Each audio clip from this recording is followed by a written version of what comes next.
Hi guys, today's video is a bit unplanned. I decided to treat my staff to a nice dinner after work since it's Valentine's Day. We just suddenly felt like we are going to town.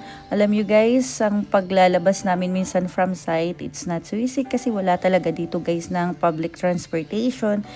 At usually ang pumupunta lang sa town na to na malapit sa amin is company or private car or wala talaga siya. So medyo malayo, 45 minutes ang drive from the site. So after work, parang naisipan namin, let's go, punta tayo ng town. So ganito lang guys ang buhay namin dito. So this town guys, we call the ghost time kasi ghost town. Kasi pag sa gabi ang ganda niya, ang ganda ng mga ilaw.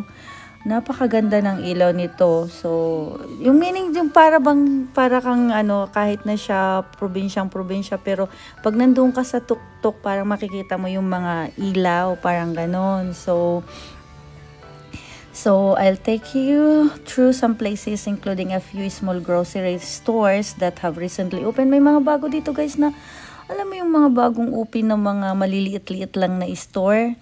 Talagang kung nasa probinsya ka nakatira, parang ito yung lugar na talagang probinsya. Parang ganun. So, ipapakita ko sa inyo guys. Alam mo, ang dami pa rin dito guys ng yung mga tradisyon ng mga local dito talagang nandito pa rin na talagang ang mga Saudi costume being followed to this day. Parang ganun, parang akala ko nga nung bago ako dito, hindi ako pwede ditong lumabas kasi bawal yata pag hindi nakaabaya. Pero thanks God kasi nung pumunta naman ako sa town na to, so hindi nakakasual lang naman ako. So nakita ko naman hindi naman ako sinisita ng mga lokal.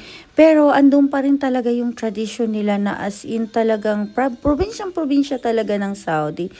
So, sabi ng mga ka-work ko, dito daw talagang mula daw nung dinevelop ang Neom City na to, nag-i-start na i-develop, parang inopen na nila to. So, kaya lang minsan, alam mo yun, sila yung mga local na, alam mo yung parang nasa province lang talaga sila nakatira. So, minsan kasi, naranasan ko dito na parang gabi na umuwi ako, galing ako sa labas, pinaghaharang ako ng mga bata pa, tinatanong ako, where's your abaya, papaya, bakit daw mafi abaya, parang something like that. So ito na yun guys, tingnan nyo naman, siguro guys, within 20 minutes, maikot mo na ang town na to, ganito lang siya kaliit, ayan.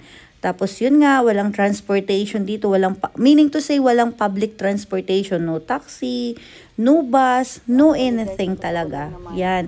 Tapos alam nyo guys, ang airport dito napakalayo. So magta-travel kami ng 2 hours para marating namin yung international airport.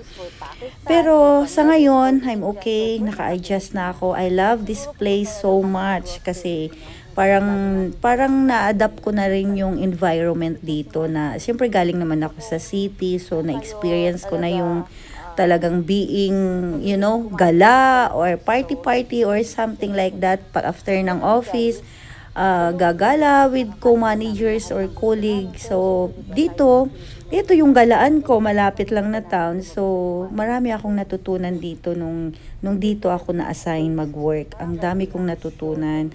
Kailangan lang pala natin mag-adjust at i-appreciate natin ang beauty ng place na to. Ang beauty na binigay ng Diyos.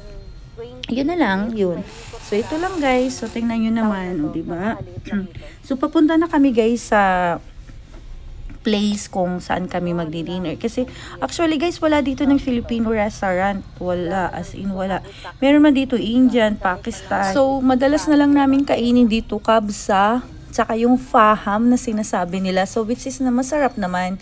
Tapos yung broast chicken, yun na lang palagi namin pinupuntahan dito. Kasi, ayun, nandito na pala kami guys, so ang bilis. So, ito na yun. So, pasok tayo. I know, pakita ko muna sa inyo yan.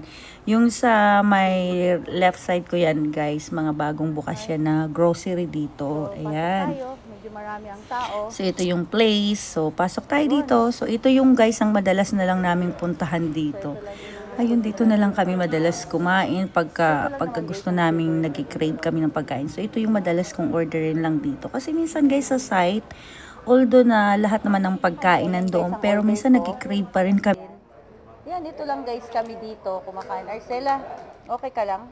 Yes po. Kumusta naman? roasted. Sinong ka-date mo bukas? Ay, Bengali lang po. O, diba ganito lang guys ang buhay namin dito after work.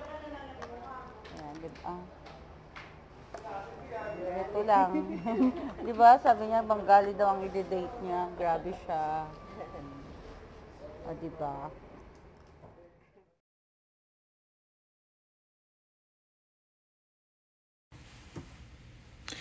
So guys, after our meal, I'm going to show you the road to a small supermarket that sells some Filipino products, but only a few. That's why it's hard when you are run out of stock items. As for me, since I get the free food, I can still manage.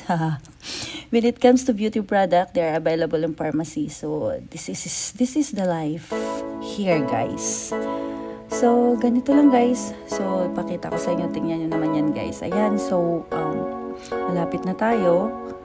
Maliit lang to guys. Alam mo yun. So nung pagdating ko dito guys, alam mo ba ang naging problema ko kaagad? Unang-una sabi ko, oh my gosh, paano yung mga beauty products saan ako kukuha? Paano na? Kasi nakita ko na yung town na very small talaga siya. Tapos wala talagang mga Filipino product. So ang ginawa ko guys, alam niyo ba guys, tumawag ako sa head office, sa isang staff doon or sa isang kumbaga, isa siyang humahawak dito sa amin or sa site. Ayun, nagpabili ako sa kanya dun sa Alcobar. Nagpabili ako sa kanya ng mga beauty product good for 1 year. And then yung pinadala nila dito sa akin. So thank you na lang guys kasi alam niyo yun ang babait naman ng mga tao sa mga taga head office. So ayun guys, so pasok tayo. So ito guys, so tingnan niyo naman yan, di ba? So look at, di ba, very old. Kahit yung door niya, kahit yung building niya. So, ito yung nasa floor ko. Buti nga guys, mayroon ng may taas na building doon. So, halik kayo, pakita ko sa inyo. So, this is it. Ayan. So, look. Ayan. So, meron din naman sila ng vegetables, meron mga soft drinks, meron mga dairy drinks, and all. Ayan. Meron din sila ng rice, may water, and all. And this is mixed product. Usually, alam nyo naman guys, pag nasa abroad ka, so, ayun, meron pala sila dito ng apple cider, ayan, ayan, diba? So, meron din. So, ayan, dito naman sa side na to, ayan, so, the same, ayan, ito yata guys, sa mga Filipino product na. So, sa side na to guys, ayan, ito, see, meron lang sila ng corn beef, may noodles, ayan, look, and then, yun, meron dito ng mga tuyo, suka, and something like, I think may tuyo din dito. Ayan, meron din sila ng bihon. Ayan. Meron pala ng chippy, nova, etc. Ayun, may mamasitas. Ayan, see? So, ganito lang. Ito lang yun siya. Tapos, cup noodles. That's it. May rice. Yun. So, mabuti na lang guys, kahit pa paano hindi ako nababothered mamili ng Filipino food or magluto since na free naman ako. So, yun lang. Pag nag-crave yun, naisipang pumunta ng town to eat something different yun. Kasi yan lang. So, that's it. You see? This is all about. This is all about. Yan. Tingnan naman yan guys, diba? So, ito lang yun.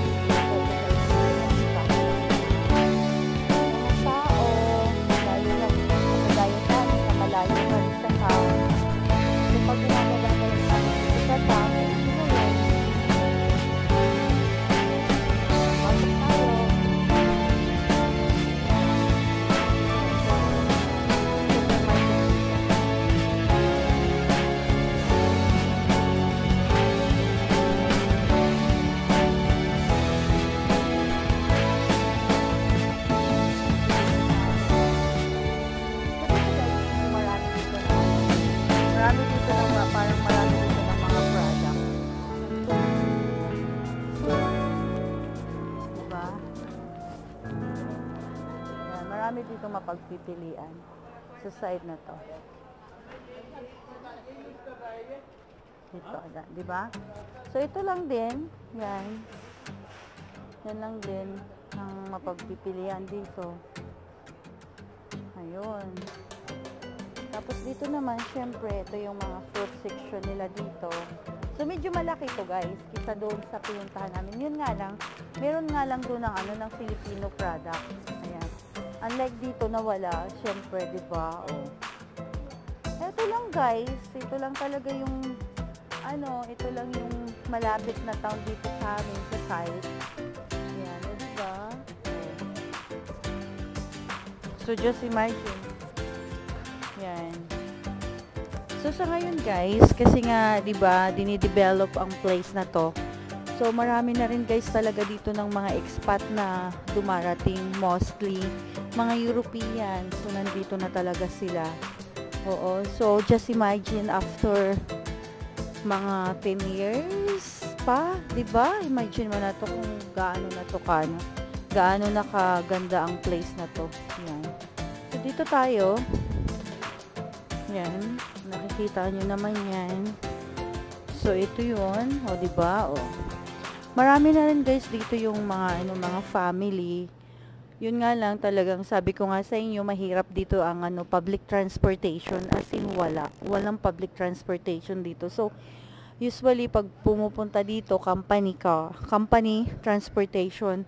So for me kasi alam niyo naman, so buti na lang talaga guys, ang una kong sinecure dito, magkaroon kami ng sariling sasakyan. So ayan. Tapos guys, pagdating naman dito sa driver license, medyo mahigpit din dito kumuha ng driver license. So, buti na lang guys, yung driver license ko na galing din sa ibang bansa. So, na-swap ko dito, kaya easy lang sa akin makakuha ng driver license. So, ayan. So, that's it. Ito lang. Yan.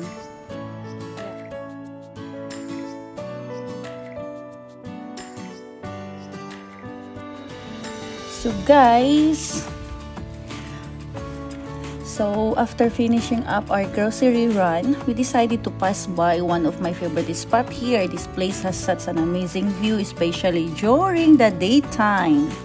From here, you can see the beautiful Egypt mountain and the big buildings over there. It's really visible from this spot. It's such a nice place to just relax and take in the view. So, I just, I was curious about the hotel prices around here, and wow. The one cost 1,500 SR per night. That's way too expensive for me, but of course, it depends on the location. Some hotels around here go for 400 SR to 500 SR, which is much more affordable. So, medyo mahal talaga dito guys ang hotel. Tapos, pa yan siya guys? Wala pa yan siya ng mga amenities. Talagang rooms lang. Siguro dahil sa province, napakalayo, at syempre, ang dami dito ng mga employee na nagwo-work sa Niyong. Ganda siya pagka So ito guys, araw. pabalik na kami ng camp. Ngayon, ito guys, ang view dito pagkagabi. Ayan. Ayan siya. Look at that. So, that one guys is a resort. Ayan, resort. Ayan, ayan, diba? Ayan, ganda. So, ito naman guys, isa yan sa mga hotel din dito. Ang one room, 500. Tapos, meron din ng 850. Yan. So, sa loob niyan guys, meron na rin doon ng beach dyan. So, ganito guys, kamahal dito ang mga hotel. Just imagine. At take note guys wala pa yan guys ng mga wala pa yan sila ng mga amenities. Bibigyan ka lang talaga nila ng bath towel. Ayan.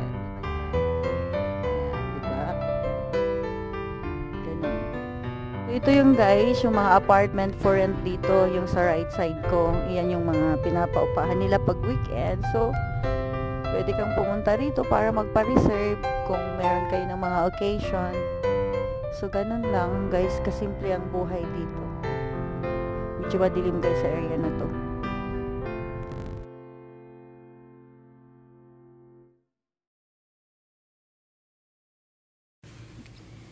So guys, nandito tayo ngayon sa office. I got a beautiful surprise from my staff.